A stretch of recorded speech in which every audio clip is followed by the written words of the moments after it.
Dear students, हमने अपकिरण के विभिन्न प्रकार के माप में देखे कि कैसे कैसे अपकिरण को अपन कैलकुलेट कर सकते हैं। अपकिरण के माप में अपन ये देखा कि अपन सामूहिक समानांतर माध्य और सामूहिक प्रमाप विचलन की भी गणना कर सकते हैं। इसके साथ इसी के साथ इसमें हम मूल्य वर्गों का जोड़ भी कैलकुलेट कर सकते हैं। मूल्य वर्गों का जोड़ या sum of squares of values, sum of squares of values भी हम कैलकुलेट कर सकते हैं। यदि हमें किसी भी सीरीज का अर्थमेटिक मीन और स्टैंडर्ड डेविएशन और नंबर ऑफ आइटम्स यदि पता हो तो हम उसकी सहायता से मूल्य व मूल्य वर्गों का योग दोनों चीज़ें कैलकुलेट कर सकते हैं। मूल्यों का योग तो हम अर्थमेटिक मीन की सहायता से कैलकुलेट करेंगे और मूल्य वर्गों का योग हम स्टैंडर्ड डेविएशन की सहायता से कैलकुलेट करते हैं।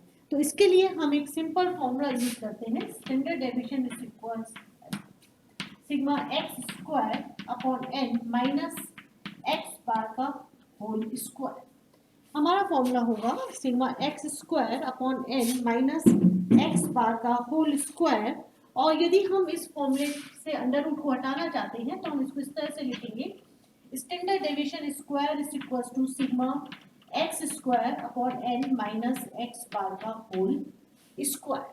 और यदि हम इसको फॉर्मूले को और भी सिंपल करना चाहते हैं तो हम इस फॉर्मूले को इस प्रकार से लिख सकते हैं, स्टैंडर्ड डेविएशन स्क्वायर प्लस इस एक्स बार स्क्वायर, क्योंकि ये माइनस का है और वहां पे शिफ्ट होके प्लस का हो जाएगा, is equal to sigma X square upon N. और एन ब्रैकेट में कर देंगे standard deviation square plus X bar का square is equal to sigma X square. तो ये तो हमने निकाल लिया मूल्य वर्गों का योग। और यदि हमें अपने वो सिंपल वैल्यूज निकालनी हो तो उसको निकालने के लिए तो अपन अर्थमेटिक मीन का फॉर्मूला यूज करेंगे। ये जो फॉर्मूला लिखा वो हमारा हुआ इंडिविजुअल सीरीज का। अब यदि इंडिविजुअल सीरीज के बाद हमें देखना हो दूसरी सीरीज जो फ्रीक्वेंसी वाली सीरीज होती है तो उस समय हमारा फॉर्मूला सिर्फ इतना सा चेंज हो जाता है। बाकी सब चीजें ऐसी रहेंगी। सिग्मा एक्स स्क्वायर के साथ हम एफ को और जोड़ देंगे तो हमारी ये आवर्ती श्रेणियों में कन्वर्ट हो जाता है। एक सिंपल प्रॉब्लम में पहले मैं बताती हूँ। आपको क्वेश्चन में दे रखा है नंबर ऑफ आइटम्स n बराबर 100, अर्थमेटिक मीन हमें गिवन है 50 और स्टैंडर्ड डेविएशन मुझे गिवन है 4। इसकी सहायता से ये कहते हैं आपसे कि आप लोग मूल्यों का योग और उनके वर्गों का योग ज्ञात कीजिए। तो हम मूल्य का योग ज्ञात करने के लिए अर्थमेटिक मीन की सहायता से कैलकुलेट करेंगे। X bar is equal to sigma X upon N और एक्स बार मुझे 50 दे रखा है, सिग्मा एक्स मुझे कैलकुलेट करना है इसलिए इस लिखेंगे divided by 100, number of items है हमारे 100, क्रॉस मल्टीप्लाई कर देंगे तो sigma X is equal to 5000। तो ये तो क्या कहलाएगा हमारा मूल्यों का योग। अब हमें निकालना है मूल्य वर्गों का योग। तो हम मूल्य वर्गों का योग निकालने के लिए इस फॉर्मूले को यूज करेंगे, standard deviation is equal to under root sigma X square upon N minus X bar का होल स्क्वायर। स्टैंडर्ड डेविएशन मुझे 4 गिवन है, सिग्मा एक्स स्क्वायर मुझे कैलकुलेट करना है। Sigma X square N is equal to 100 minus X bar था हमारा 50 का square.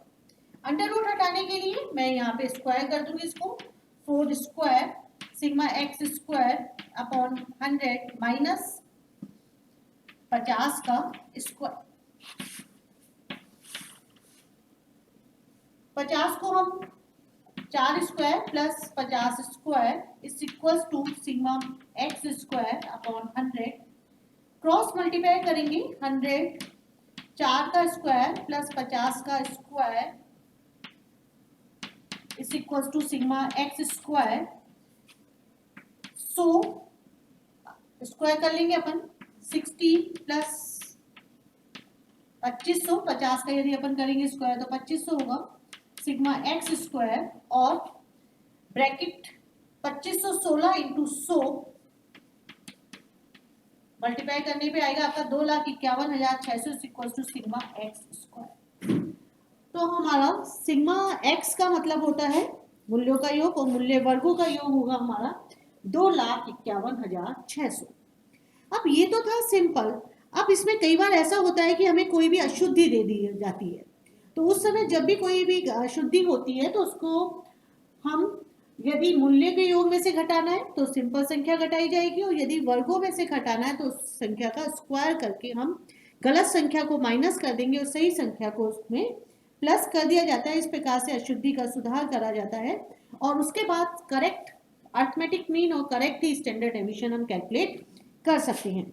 हमें एक प्रॉब्लम दे रखी है, 20 मदों का माध्य और प्रमाप विचलन क्रमशः 12 और 3 है, परंतु गणना करते समय एक मद का मूल्य 15 के स्थान पर 5 ले लिया गया। सही माध्य और प्रमाप विचलन की हमें गणना करनी है। तो सबसे पहले अपन करेक्ट अर्थमेटिक मीन को कैलकुलेट करेंगे।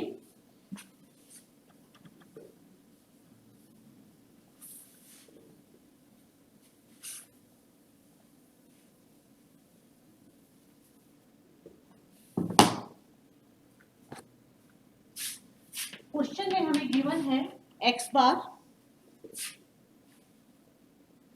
12, स्टैंडर्ड डेविएशन 3 और नंबर ऑफ आइटम्स हमें दे रखे हैं 20। करेक्ट वैल्यू है हमारी 15 और रॉन्ग वैल्यू है हमारी 5। Correct value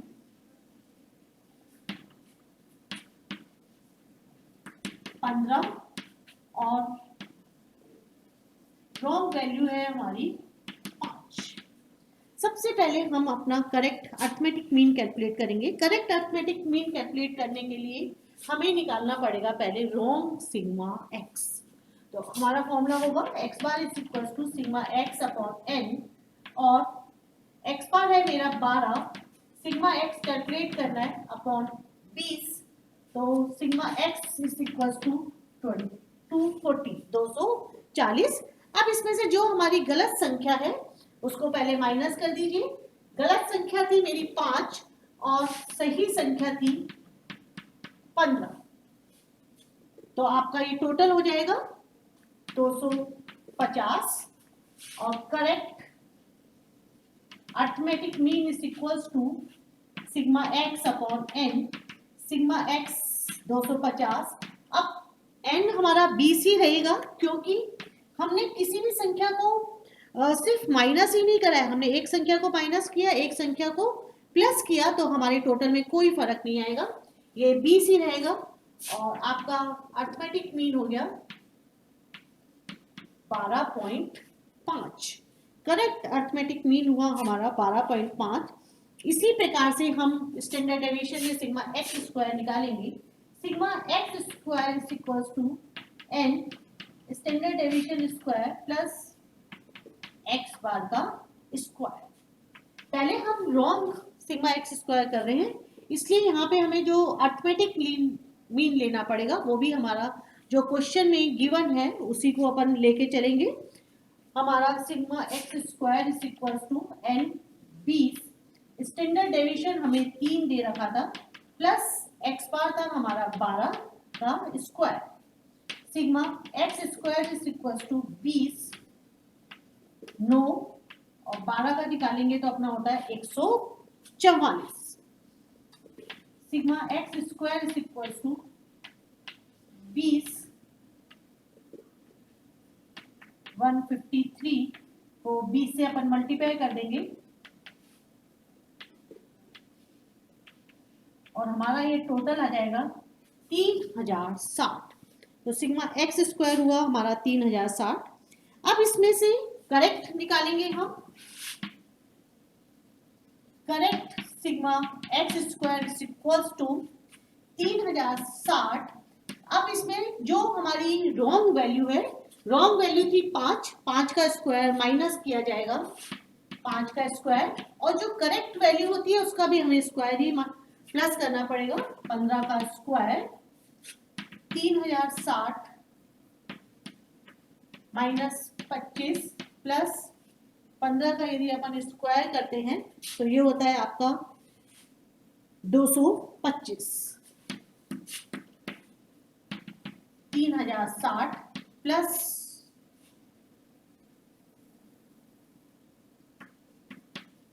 200 is equal to 3260। Standard deviation is equal to, अब हम करेक्ट स्टैंडर्ड डेविएशन निकालते हैं।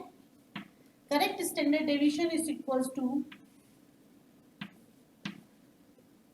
3260 डिवाइडेड बाय 20 माइनस, अब यहाँ पे जो अर्थमेटिक मीन लिखना है वो करेक्ट वाला लिखना है। करेक्ट हमारा अर्थमेटिक मीन आया था 12.5, तो 12.5 का अपन निकालेंगे स्क्वायर इज इक्वल्स टू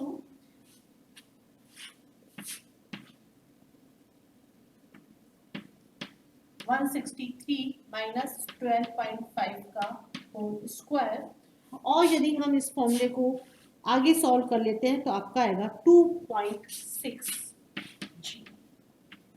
तो 2.60 होगा हमारा करेक्ट स्टैंडर्ड डेविएशन, और करेक्ट अर्थमेटिक मीन इस क्वेश्चन में होगा 12.5। और इस तरह की प्रॉब्लम एग्जाम में आ जाती है। यदि आपके इस तरह की कोई भी प्रॉब्लम एग्जाम में आती है तो ये एक प्रॉब्लम 10 नंबर की आएगी और दूसरी प्रॉब्लम भी इसी तरह की एक और प्रॉब्लम दे दी जाएगी, वो भी 10 मार्क्स की आएगी। बहुत आसान है, इसमें कोई बस आपको इतना सा ये फॉर्मूला याद रखना पड़ेगा, बाकी आप इजीली इस तरह की प्रॉब्लम को सॉल्व कर सकते हैं। Thank you.